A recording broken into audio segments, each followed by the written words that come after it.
Assalamualaikum warahmatullahi wabarakatuh. Selamat pagi teman-teman semuanya. Sebelumnya saya mengucapkan terima kasih banyak kepada dosen pengampu kita, yakni Bu Hauzah Saada di MSI, yang telah mempersilahkan kami, kelompok 3, untuk mempresentasikan pada hari ini melalui penjelasan berupa video yang akan membahas materi mengenai PSO atau Particle Swarm Optimization.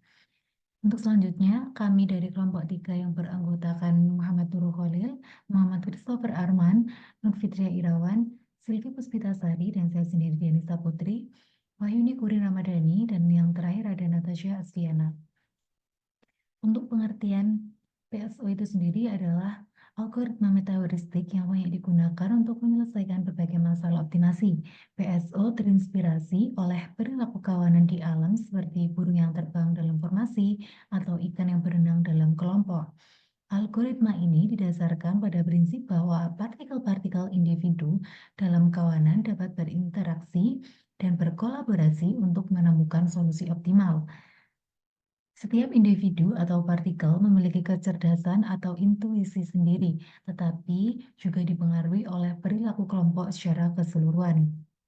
Dengan demikian, jika salah satu partikel atau burung menemukan jalur yang efektif atau rute yang lebih pendek menuju sumber makanan, sisa makanan dapat segera mengikuti jalur tersebut, bahkan jika mereka berada di jauh dari partikel yang pertama kali menemukan rute tersebut. Dalam algoritma PSO, solusi yang dicari oleh sekelompok partikel dalam suatu populasi yang dibangkitkan secara acak dengan nilai minimum dan maksimum yang telah ditetapkan. Setiap partikel mewakili posisi atau solusi dari masalah yang sedang ditangani. Partikel-partikel ini mencari solusi optimal dengan bergerak melintasi ruang pencarian. Mereka melakukan penyesuaian berdasarkan posisi terbaik yang pernah dicapai atau local base dan posisi terbaik dari seluruh kawanan atau global base saat melintasi ruang pencarian. Interaksi antar partikel terjadi melalui pertukaran pengalaman atau informasi mengenai posisi terbaik, baik pada tingkat individu maupun tingkat kawanan.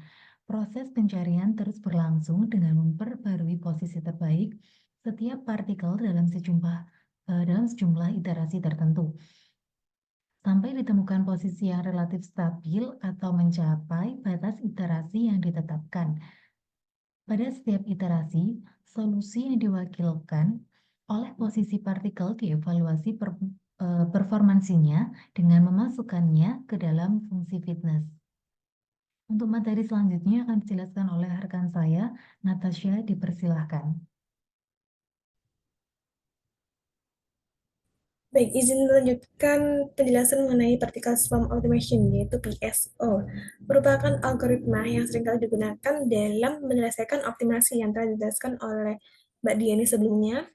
Nah, algoritma ini merupakan algoritma yang dikembangkan oleh Kennedy dan R. Eberhard pada tahun 1995 yang terinspirasi dari perilaku pergerakan kawanan hewan seperti ikan, school of fish, hewan herbivora, herd, kawanan burung yaitu dan kawanan serangga seperti semut, rayap, dan lebah. Namun pada PSO ini lebih ditekankan pada kawanan burung ya dan juga kawanan ikan. Apalagi untuk kawanan serangga seperti semut itu dikenalkan dimulai pada tahun 1996 yang telah dijelaskan pada kelompok pertemuan sebelumnya, kelompok pertama. Di sini untuk pola dari uncolony itu mereka terdapat 5 semut ya, dengan rute yang berbeda menuju ke sumber makanan. Nah, mereka menekan feromon. Nah, feromon yang paling banyak adalah rute paling pendek. Berbeda dengan PSO yang telah dijelaskan oleh Mbak Diani sebelumnya pada pengertiannya. Eh, Jika mereka dalam kawanan suatu burung itu menuju ke sumber makanan, terus kemudian salah satu dari mereka memiliki insting, menemukan sumber apa ya, menemukan rute paling terpendek, maka secara otomatis kawan yang lainnya akan mengikuti yang menemukan rute tersebut. Walaupun uh, burung pertama yang menentukan rute tersebut jauh dengan rute yang telah menemukan rute baru ya, untuk burung yang menemukan rute yang terbaru. Begitu. Nah, tiap objek hewan disederhanakan menjadi partikel. Jadi tiap individu hewan, tiap objek hewan itu dimisalkan menjadi partikel. Untuk algoritma ini itu menerapkan sifat masing-masing individu dalam satu kelompok besar, kemudian menggabungkan sifat-sifat tersebut untuk menyelesaikan masalah. Jadi, eh, setiap individu, setiap partikel, setiap hewan, setiap burung itu memiliki kecerdasan dan insting masing-masing. Namun mereka eh, apa ya? Namun mereka dipengaruhi oleh kelompok itu. Sifat-sifat tersebut, insting tersebut digabungkan untuk menyelesaikan masalah. Begitu. Nah, selanjutnya di formula. Nah, partikel-partikel ini diperlakukan sebagai titik. Jadi setiap partikel itu adalah setiap titik gitu ya dalam ruang multidimensi dengan dua faktor yang menentukan statusnya di ruang pencarian yaitu posisi partikel dan kecepatan partikel. Nah, untuk formulasi matematika bisa dilihat di sini menggambarkan posisi dan kecepatan partikel pada suatu dimensi yang tertentu, yaitu XI T sama dengan XI1T, XI2T, hingga XINT untuk persamaan pertama. Dan yang kedua yaitu VIT sama dengan VI1T, VI2T, hingga VINT untuk persamaan kedua. Di sini di formulasi matematika ini dilihat bahwasanya ada variabelnya X, I, T, terus juga N. Di mana untuk X sama dengan posisi partikel, V sama dengan kecepatan partikel, I adalah indeks partikel, T iterasi ke satu ke T, dan N adalah ukuran dimensi ruang. Selanjutnya akan dijelaskan oleh rekan saya Mbak Silvi, kepadanya disilakan.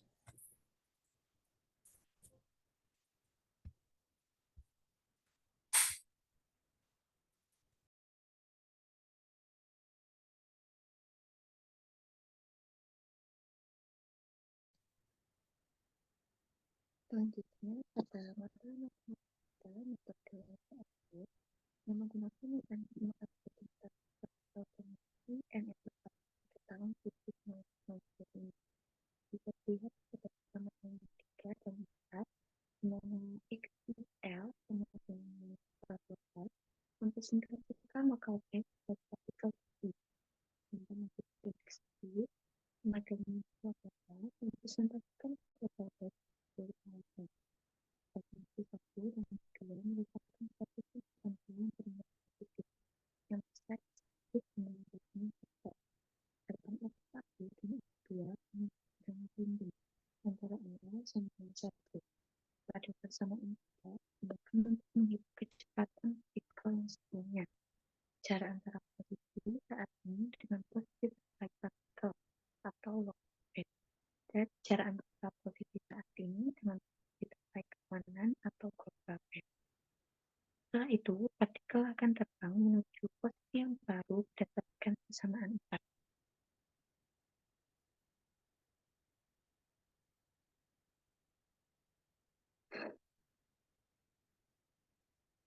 Selanjutnya, perlu diingat bahwa posisi terbaik individu atau local base dan posisi terbaik kelompok global base harus disimpan secara keseluruhan iterasi.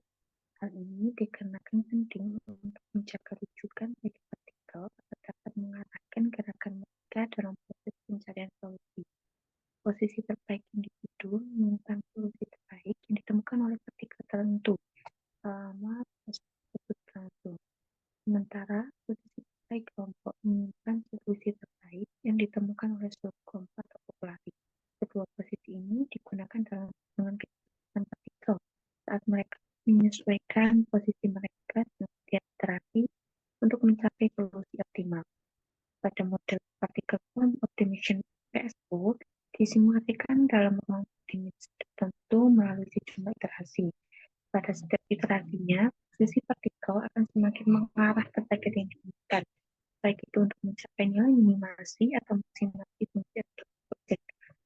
Proses ini berlanjut hingga mencapai jumlah iterasi maksimum atau hingga penuhi kriteria pengertian lainnya, atau sampai mendekati solusi optimal yang diinginkan.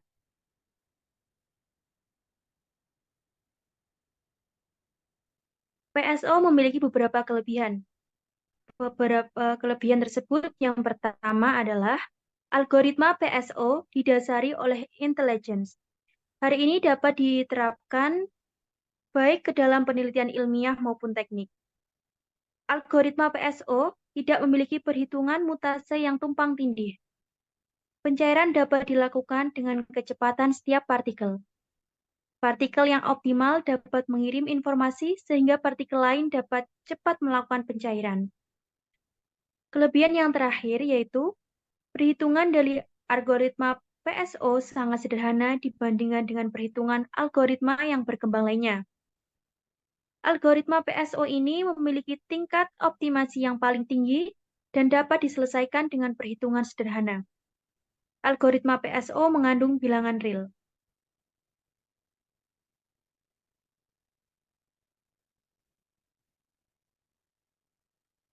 Di samping memiliki kelebihan, algoritma PSO juga memiliki kekurangan. Kekurangan yang pertama adalah algoritma ini mudah mengalami optimasi yang parsial, yang mengakibatkan kurang tepatnya pengaturan terhadap kecepatan dan tujuan. Kekurangan yang kedua, algoritma ini tidak dapat bekerja di luar masalah optimasi. Dan kekurangan yang ketiga, algoritma ini tidak dapat bekerja di luar masalah sistem koordinat.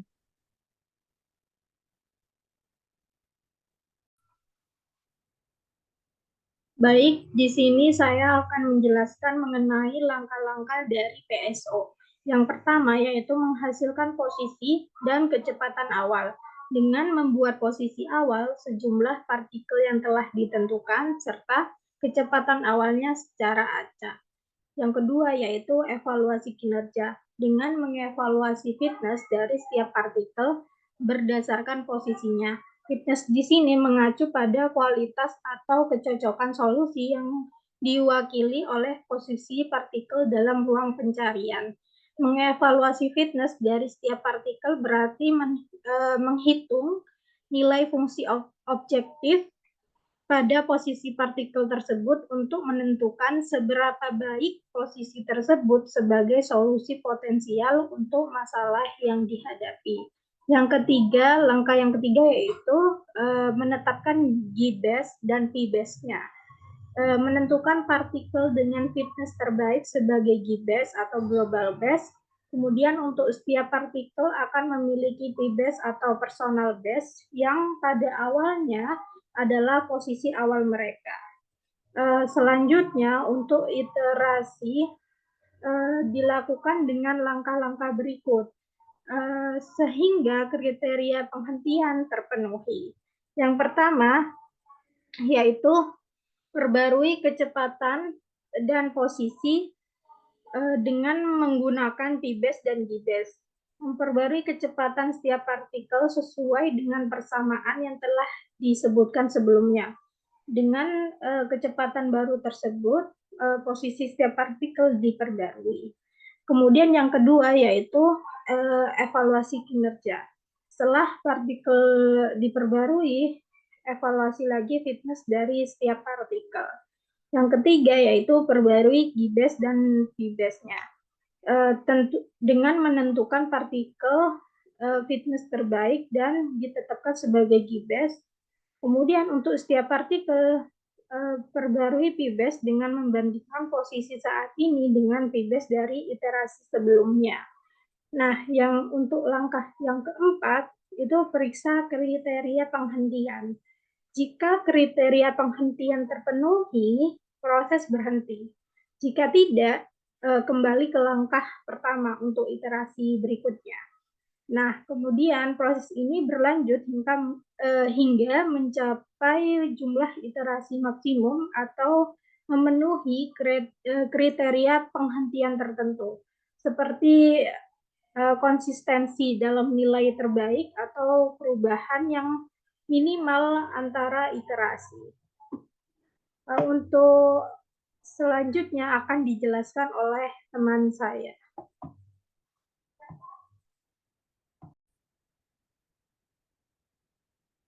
Baiklah, untuk selanjutnya kita masuk ke contoh soal. Misal, kita memiliki sebuah permasalahan optimasi dengan satu variabel berikut, yaitu min fx sama dengan 100 min x dalam kurung kuadrat, di mana x lebih dari sama dengan 60 dan x kurang dari sama dengan 120.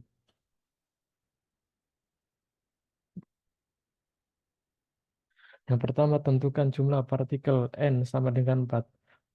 Untuk n, kita bisa cari random, yaitu bisa 4, bisa 5, 6, dan seterusnya. Tapi untuk contoh soal ini, kita misalkan n sama dengan 4. Dan tentukan populasi awal secara random. Misal,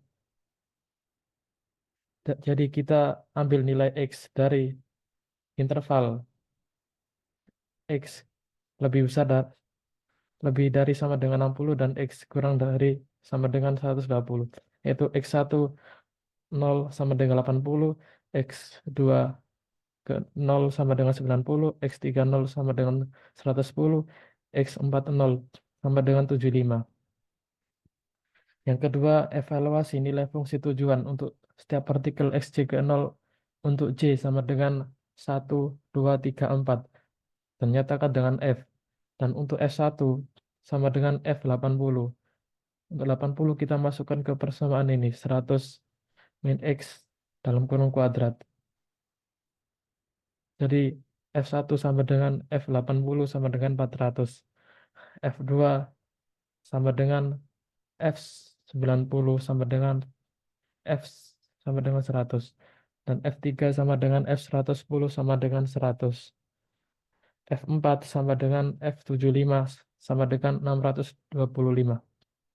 Yang ketiga yaitu tentukan kecepatan awal, yaitu V1 0 sama dengan V2 ke 0 sama dengan V3 0 sama dengan V4 0 sama dengan 0. Untuk kecepatan awal biasanya bernilai 0. Dan selanjutnya itu tetapkan iterasi, yaitu I sama dengan 1. Yang keempat, temukan P base 1 sama dengan 80, P base 2 sama dengan 90, P base 3 sama dengan 110, P base 4 sama dengan 75. Untuk selanjutnya itu menentukan G base. Untuk menentukan G base kita cari nilai F yang terkecil, yaitu antara F2 dan F3. Karena F2 dan F3 bernilai sama, maka kita cari dari soal ini, yaitu 100 min 90 bernilai positif dan 100 min 110 bernilai negatif. Jadi kita memilih positif agar lebih efektif, yaitu maka G base kita dapatkan 90. Untuk selanjutnya yaitu hitung VJ dengan C1 sama dengan C2 sama dengan 1. Untuk C adalah faktor percepatan, dan agar lebih mudah kita misalkan C1 dan C2 sama dengan 1. Misalkan nilai random yang didapat yaitu R sama dengan 0,4 dan R2 sama dengan 0,5. Untuk R kita ambil dari nilai random dari interval tutup 0 sampai 1. Yaitu kita ambil nilai random 0,4 dan R2 0,5 dengan rumus VJI sama dengan VJI min 1 plus C1 R1 dalam kurung P base J min XJ dalam kurung I min 1 plus C2 R2 dalam kurung G base min XJ dalam kurung I min 1. Karena I adalah iterasi dan ini adalah iterasi pertama, maka I min 1 adalah 0. Jadi VJ 0 yaitu kita peroleh 0. Dan untuk selanjutnya itu kita masukkan nilai-nilai di atas. Untuk V1 yang ke 1 sama dengan 0 plus 0,4. Kita dapatkan dari R1. Dan 80 min 80 plus 0,5 kita dapatkan dari R2 dikali dalam kurung 90 min 80. Lalu kita dapatkan hasilnya yaitu 5. Untuk V2 yang ke-1 sama dengan 0 plus 0,4 kali dalam kurung 90 min 90 plus 0,5 kali dalam kurung 90 min 90 sama dengan 0.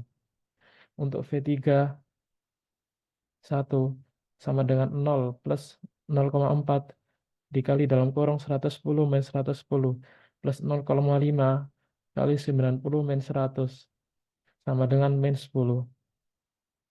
Untuk V4 yang ke-1 sama dengan 0 plus 0,4 kali 75 min 75 dalam kurung plus 0,5 kali dalam kurung 90 min 75, yaitu kita peroleh 7,5. Sedangkan untuk nilai X,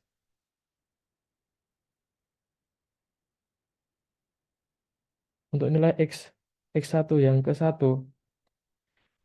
yaitu kita dapatkan dari X1 0 plus hasil dari P1 1, yaitu 80 plus 5 sama dengan 85. Untuk X2 yang ke-1 sama dengan 90 plus 0. Untuk X3 yang ke-1 sama dengan 110 minus 10 sama dengan 100. Untuk X4 yang ke-1 sama dengan 75 plus 7,5 sama dengan 82,5. Untuk selanjutnya yang kelima, evaluasi nilai fungsi tujuan sekarang pada partikel Xj yang ke-1.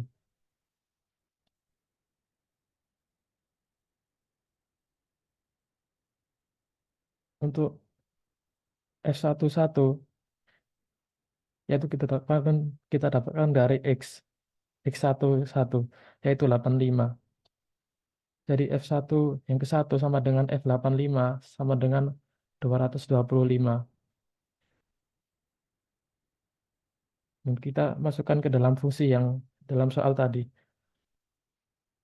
F2 yang 1 sama dengan F90 sama dengan 100. F31 sama dengan F100 sama dengan 0. F41 sama dengan F82,5 sama dengan 306,25. Sedangkan pada iterasi sebelumnya kita dapatkan F1 sama dengan F80 sama dengan 400. F2 sama dengan F90 sama dengan 100. F3 sama dengan F110 sama dengan 100. F4 sama dengan F75 sama dengan 625. Nilai F dari iterasi sebelumnya tidak ada yang lebih baik, sehingga P-base untuk masing-masing partikel sama dengan nilai X-nya, yaitu G-base sama dengan 100.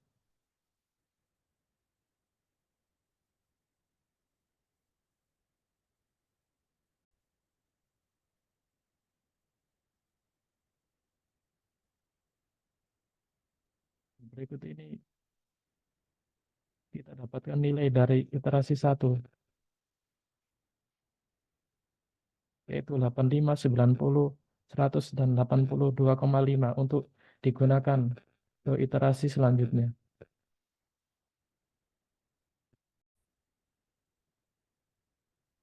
Baik, di sini saya akan melanjutkan perhitungan pada iterasi yang kedua, teman. Nah, pertama kita tentuin dulu personal base dan global base-nya. Nah, di mana kita bisa lihat hasil dari iterasi yang sebelumnya, yaitu untuk personal base yang pertama yaitu adalah 85, untuk yang kedua 90, yang ketiga adalah 100, dan yang keempat adalah 82,5 nih, teman. Nah, untuk menentukan global base-nya ini bisa kita cari dari nilai minimum dari personal base-nya, teman-teman. Nah, kenapa kok 100? Padahal 100 kan lebih besar dari ketiga nilai personal base yang lainnya, teman-teman. Nah, karena nilai personal base-nya dimasukin ke fungsi ini, teman-teman. Fungsi yang awal ini, teman-teman. Jadi, 100 min 100 atau 100 dikurangi 100 pangkat 2 hasilnya adalah 0. Makanya di sini P base yang ketiga ini dijadikan global base karena hasilnya 0, dan di antara yang lain gak ada yang lebih kecil lagi dari 0. Makanya global base-nya adalah 100 gitu teman-teman. Nah, selanjutnya kita hitung kecepatan yang baru. Nah, di sini misalkan R1-nya adalah 0,3 dan R2-nya adalah 0,6. Nah, kenapa R1 dan R2-nya ini 0,3 dan 0,6? Karena nilai R1 dan R2 ini adalah nilai random atau bilangan random antara 0 sampai dengan 1. Atau gini nih teman-teman. Nilai R1 dan R2 ini adalah nilai random atau bilangan random di interval dari 0 sampai dengan 1 gitu teman-teman. Nah, sehingga di sini untuk kecepatan pada iterasi yang kedua ini V1 pada iterasi yang kedua sama dengan 5. 5 ini dari nilai kecepatan sebelumnya yaitu 5 ini teman-teman. Di iterasi yang pertama ya teman-teman. Nah, 0,3 ini R1, terus 85 ini adalah personal base-nya teman-teman. Dan 85 yang ini, jangan salah ini teman-teman, bukan personal base, tapi ini adalah nilai dari X sebelumnya teman-teman, atau pada iterasi yang pertama tadi teman-teman. Untuk 0,6 ini adalah R2, dan 100 ini adalah global base-nya teman-teman, dan 85 yang ini juga sama, yaitu dari nilai X yang sebelumnya teman-teman. Nah, jadi di sini sebenarnya ada lagi di sini harusnya ada C1 dan C2 teman-teman. Nah, bisa kita lihat di sini ya teman-teman, biar gak bingung. Nah, di sini kan VI pada waktu ke T, yaitu kecepatan sebelumnya ditambah dengan C1. Nah, ini kan ada C1 teman-teman, dikali dengan R1. Terus ini adalah personal base-nya yang tadi teman-teman. Terus ini adalah nilai X sebelumnya, terus ini ada C2 dikali dengan R2. Nah, ini adalah nilai global base, terus ini adalah nilai X sebelumnya, teman-teman. Nah, nilai C1 dan C2 ini kenapa tadi gak ada, teman-teman? Karena di sini kita ngambil C1 dan C2-nya adalah sama dengan 1, teman-teman. Nah, di referensi yang kami peroleh, C1 dan C2 itu umumnya adalah nilainya bisa 1 atau enggak 2 gitu, teman. Sebenarnya nggak ada patokan, cuma kita ngambil secara umumnya aja. Makanya di sini kita ambil C1 dan C2. C2-nya adalah 1, teman-teman. Makanya di sini kan nggak perlu ditulis lagi gitu, teman-teman. Kan 1 dikali 0,3 kan tetap aja, teman-teman, 0,3 gitu. Makanya di sini diperoleh V1 pada iterasi yang kedua ini hasilnya adalah 14, untuk V2 pada iterasi yang kedua hasilnya 6, untuk V3 pada iterasi yang kedua hasilnya min 10, dan V4 pada iterasi yang kedua hasilnya adalah 18 nih teman-teman. Nah, selanjutnya untuk nilai X-nya adalah X1 pada iterasi yang kedua. Nah, ini 85 ini teman-teman bukan dari 85 yang personal base ya teman-teman, karena di sini nih teman, di persamaan yang keempat ini teman-teman. Nah, untuk nilai X-nya yaitu nentuin dari nilai kecepatan saat ini ditambah dengan nilai X sebelumnya nih teman-teman. Jadi bukan dari personal base-nya teman-teman. Nah, di sini yaitu 85. 85 ini dari nilai X sebelumnya. Nah, nilai X di iterasi yang pertama berarti ya teman-teman. 85 ditambah dengan 14 yaitu nilai kecepatan saat ini. Hasilnya adalah 99 teman-teman. Nah, untuk X2 pada iterasi yang kedua yaitu 90. Nah, 90 balik lagi dari nilai X sebelumnya teman-teman. Bukan nilai dari yang ini ya teman-teman. Bukan dari personal base yang ini. Itu teman-teman. Ditambah dengan 6 hasilnya 96. Untuk X3 pada iterasi yang kedua hasilnya adalah 90, dan untuk X4 pada iterasi yang kedua hasilnya adalah 100,5 teman-teman. Nah, selanjutnya kita lanjut untuk mengevaluasi nilai fungsi tujuannya pada partikel yang ketiga atau pada iterasi yang kedua ini teman-teman, XJ2. Nah, kenapa iterasi yang kedua ini disebutnya partikel yang ketiga? Karena partikel yang pertama itu adalah iterasi yang ke-0 teman-teman, atau nilai awal, atau bisa disebut juga populasi awal teman-teman. Nah, populasi awal di sini bisa disebut partikel pertama gitu teman-teman. Makanya di iterasi yang kedua ini bisa disebut partikel yang ketiga. Gitu teman-teman. Nah, jadi selanjutnya untuk nentuin F1 pada iterasi yang keduanya, yaitu diambil dari nilai X yang ini teman-teman, yang udah diperoleh sebelumnya yaitu 99, jadi F99. Nah ini kenapa 1? Kita masukin lagi nih teman-teman nilai fungsi F-nya ke fungsi yang awal ini teman-teman. 100 min 99 dipangkat 2 hasilnya adalah 1 teman-teman. Nah untuk F2 pada iterasi yang kedua, nah, jadi F96 yaitu hasilnya 16. Untuk F3 pada iterasi yang ketiga yaitu jadi 90. Ini teman-teman, hasilnya adalah 100. Dan untuk F4 pada iterasi yang kedua, F100,5 hasilnya adalah 0,25. Nah, dari sini kan udah diperoleh nih teman-teman nilai dari F1 sampai F4-nya di iterasi yang kedua. Nah, sekarang kita lihat nih teman-teman, di iterasi sebelumnya kan nilai terkecilnya adalah F3 ya teman-teman. Di iterasi yang pertama ya teman-teman, adalah 0. Nah, sedangkan di iterasi yang kedua ini nilai F-nya nggak ada yang lebih kecil dari 0 teman-teman. Nah, di sini kita bisa anggap F3 di iterasi yang pertama ini bisa kita anggap sebagai nilai yang lebih baik untuk saat ini ya teman-teman. Karena di F1 sampai F4 di iterasi yang kedua nggak ada yang lebih kecil dari 0 gitu teman-teman.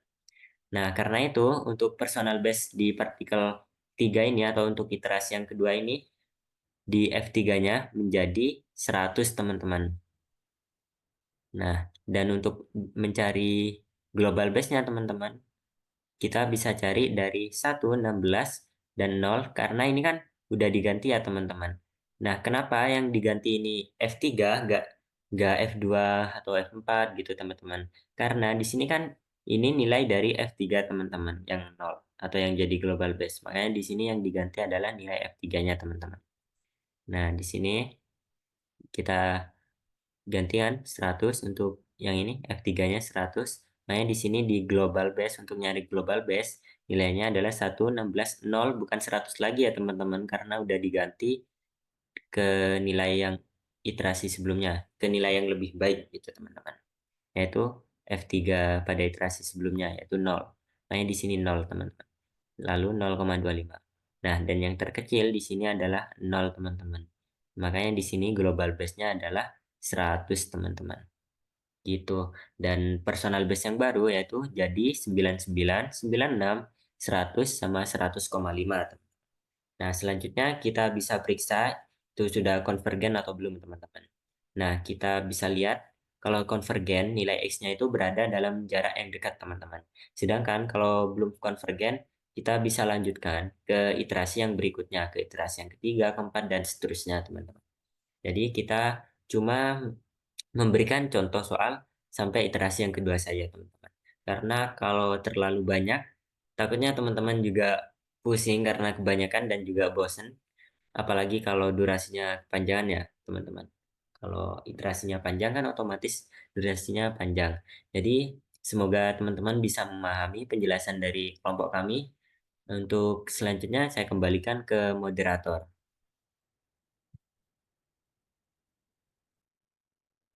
Baik, terima kasih kepada rekan-rekan saya yang sudah memaparkan materinya. Untuk lebih paham mengenai penjelasan PSO yang lebih mudah dipahami dengan bahasa kita, apa sih PSO ini? Particle Sum Optimization atau PSO adalah metode yang digunakan untuk menemukan solusi terbaik dalam suatu masalah dengan cara meniru perilaku kawanan burung atau ikan. Bayangkan nih, sekelompok burung yang kita mau mencari makan. Mereka tidak tahu persis di mana makanan itu berada, tetapi mereka saling mengikuti dan berkomunikasi untuk menemukan tempat terbaik. Dalam PSO, setiap burung atau yang disebut dengan suatu partikel ini bergerak dalam suatu ruang masalah yang berdasarkan posisinya. Posisi ini dapat menentukan posisi terbaik yang ditemukan oleh kawanannya. Setiap partikel mencoba menyesuaikan dengan informasi ini untuk mendekati suatu solusi yang terbaik. Proses ini dilakukan terus-menerus atau secara berulang-ulang hingga ditemukan solusi yang memuaskan atau setelah sejumlah iterasi tertentu atau yang ditetapkannya. Dengan cara ini, PSO membantu kita untuk menemukan solusi optimal untuk masalah yang kompleks secara yang lebih efisien.